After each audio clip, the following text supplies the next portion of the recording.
ছিল আজকে ওই 25 বছর 30 বছরের যুবকের চেহারা তোমার নাই। দাড়িগুলো পেকে গেছে, মাথার চুলগুলো কালা ছিল, পেকে গেছে। মনে করো মৃত্যুর একটা আলামত এসে গেছে। এই মৃত্যুর কথা স্মরণ করে আল্লাহর দরবারে তওবা করতে হবে, কারণ এমন একটা সময় আসবে যেই সময় তওবার দরওয়াজা বন্ধ হয়ে যাবে। মানুষ তওবা করবে, কিন্তু তওবা আল্লাহর দরবারে গ্রহণযোগ্য হবে না। হঠাৎ একদিন পশ্চিম দিকে সূর্য উদয় হবে। পশ্চিম দিকে যখন সূর্য উদয় হবে, এখন সূর্য উদয় হয় পূর্ব দিকে, পশ্চিম দিকে ডুবে। হঠাৎ যখন সূর্যটা পশ্চিম দিকে উদয় হবে, মানুষেরা বলবে কি হলো দুনিয়ার জমিনের, হঠাৎ কেন পশ্চিম দিকে সূর্য উদয় হয়েছে? মানুষেরা তওবা করবে। জিন্দিগিতে যারা মসজিদে আসে নাই, জিন্দিগিতে যারা মসজিদের মধ্যে এসে সিজদা দেয় নাই, তারা পর্যন্ত এসে মসজিদের মধ্যে সিজদা দিবে, তওবা করবে, কিন্তু কোনো তওবা কবুল করা হবে না। কিয়ামতের একটা আলামত হলো এই দুনিয়ার জমিনে একে একে কিয়ামতের বড় বড় আলামতগুলি প্রকাশ হয়ে যাবে। তখন মানুষ তওবা করলে যত ইবাদত করুক না কেন আল্লাহর দরবারে গ্রহণযোগ্য হবে না। যে আমি মারা যাব কেন? মারা যাবে অসুস্থ লোক, মারা যাবে বৃদ্ধ লোক, আমি তো জুয়ান আছি। বন্ধু, 80 বছরের দাদা বেঁচে আছি, 16 বছরের নাতি দুনিয়া থেকে মারা গেছে, এমন ঘটনা ঘটে কি ঘটে না? বাবা বেঁচে আছে, সন্তান দুনিয়ার জমিন থেকে ইন্তেকাল করেছে। তাহলে ভবিষ্যতে ইবাদত করব, ভবিষ্যতে তওবা করব, এমন চিন্তা মাথায় রাখার কোনো সুযোগ নাই। আমার বন্ধুগণ, আজকে মসজিদ থেকে নামাজ পড়িয়া বাসার মধ্যে সুস্থ শরীর নিয়ে যাইতে পারবো, এর কোনো গ্যারান্টি নাই। সুস্থ শরীরে বাসায় যে জিন্দা অবস্থায় যাব, এর কোনো গ্যারান্টি নাই। এই জন্য মুমিন যারা হয় সব সময় ঈমান আর আমল নিয়ে রেডি থাকে।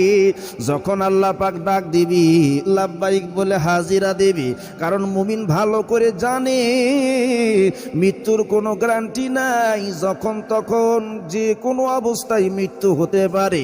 এই জন্য মুমিন বান্দা যারা হবে ঈমান এবং আমল নিয়ে সব সময় রেডি হয়ে থাকবে।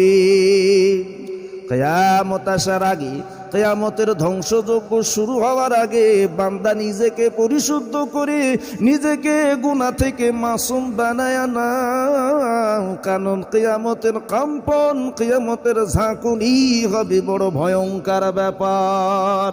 আল্লাহ বললেন, ইজা জুলজিলাতিল আরদু জিলজালাহা ওয়া আখরাজাতিল আরদু আসকালাহা ওয়া ক্বালাল ইনসানু মা লাহা।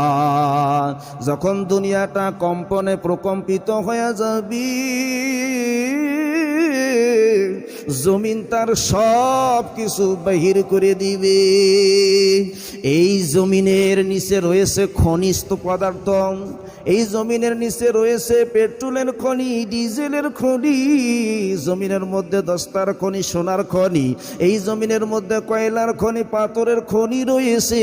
এই খনিজ পদার্থর খবরগুলো আমরা জানি, কিন্তু এই খবরের বাদ দিয়ে আরো জমিনের মধ্যে এমন কিছু খনিজ সম্পদ আছে যেগুলো আমরা আবিষ্কার করতে পারি নাই। সোনা রূপা, দস্তা, এরপরে পেট্রোল, ডিজেল, পাথরের খনি, কয়লার খনি, এই খনিগুলোর খবর আমরা আবিষ্কার করতে পারছি, কিন্তু আমাদের আবিষ্কারের বাহিরে এখনো কিছু দামি খনিজ পদার্থ রয়েছে যেগুলো আমরা এখন পর্যন্ত আবিষ্কার করতে পারি নাই।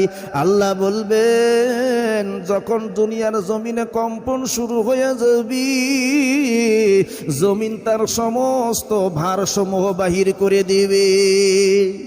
মানুষের পেটের মধ্যে যদি বদ হজম হয়, পেটের মধ্যে যদি হজম না হয় বমি করে ফেলে।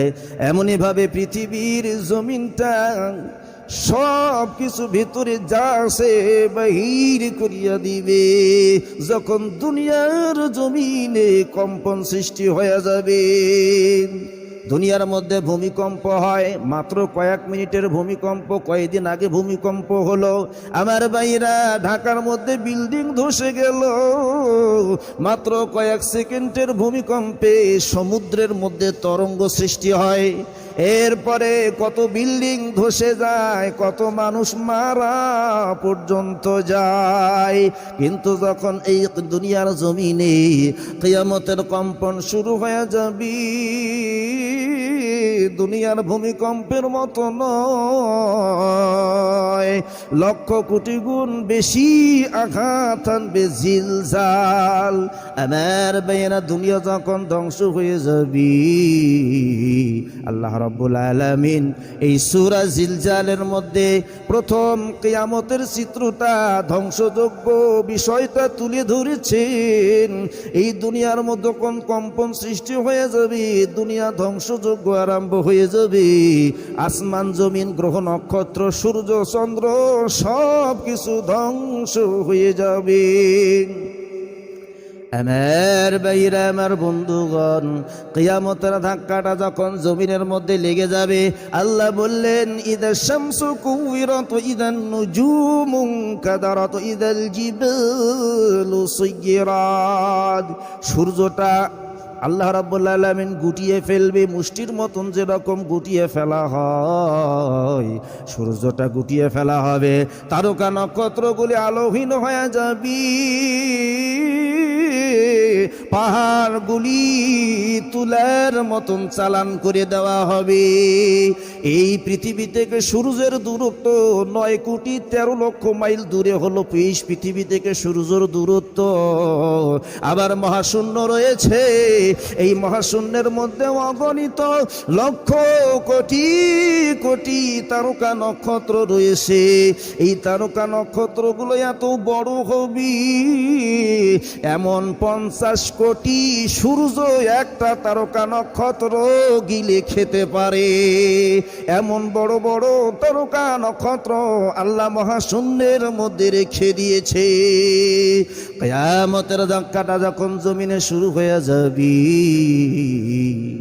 এই গ্রহ নক্ষত্র সূর্য চন্দ্র সব কিছু ধ্বংস হয়ে যাবে।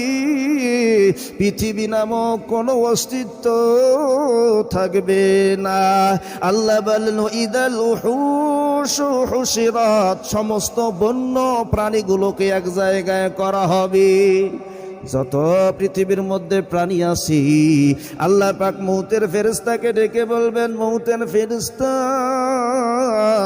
এই দুনিয়ায় যত হিংস্র প্রাণীগুলো আছে, বাঘ আছে, ভাল্লুক আছে, হায়না আছে, শৃগাল আছে, সমস্ত বন্য প্রাণীগুলি, সমস্ত হিংস্র প্রাণীগুলি এক জায়গায় করে শেষ করে দাও। মউতের ফেরেশতা সমস্ত প্রাণীগুলোকে এক জায়গায় করে শেষ করে দিবে। এবার আল্লাহ রাব্বুল আলামিন ডেকে বলবেন, মউতের ফেরেশতা, যত বিষাক্ত সাপ আছে, সমস্ত সাপগুলিকে এক জায়গায় করে শেষ করে দে। মউতের ফেরেশতা যত বিষাক্ত সাপ আছে, সমস্ত সাপগুলোকে এক জায়গায় করে শেষ করে দিবি। এইভাবে যত প্রাণী আছে সবগুলোকে এক জায়গায় করে শেষ করে দেওয়া হবে। এবার আল্লাহ রাব্বুল আলামিন মউতের ফেরেশতাকে ডেকে বলবেন, মউতের ফেরেশতা, এখন কে বাকি আছে? মউতের ফেরেশতা বলবে, আল্লাহ, এখন শুধু ফেরেশতা কুল বাকি আছে। আল্লাহ ডেকে বলবেন, মউতের ফেরেশতা, যত ফেরেশতা আছে তুমি ব্যতীত, 4 ফেরেশতা ব্যতীত সমস্ত ফেরেশতাও শেষ করিয়া দাও। আমার বন্ধুগণ, মউতের ফেরেশতা সমস্ত ফেরেশতাকে শেষ করে দেবে। এবার আল্লাহ রাব্বুল আলামিন ডেকে বলবে, মউতের ফেরেশতা জিবরাইলকেও শেষ করে দাও। জিবরাইলকে শেষ করে দেওয়া হবে। আল্লাহ বলবেন, মউতের ফেরেশতা ইসরাফিলকে শেষ করে দাও। ইসরাফিল শেষ হয়ে যাবে। এবার আল্লাহ ডাক দিয়ে বলবেন মউতের ফেরেশতা মিকরাইলকেও শেষ করে দাও। মিকরাইলও শেষ হয়ে যাবে। এবার আল্লাহ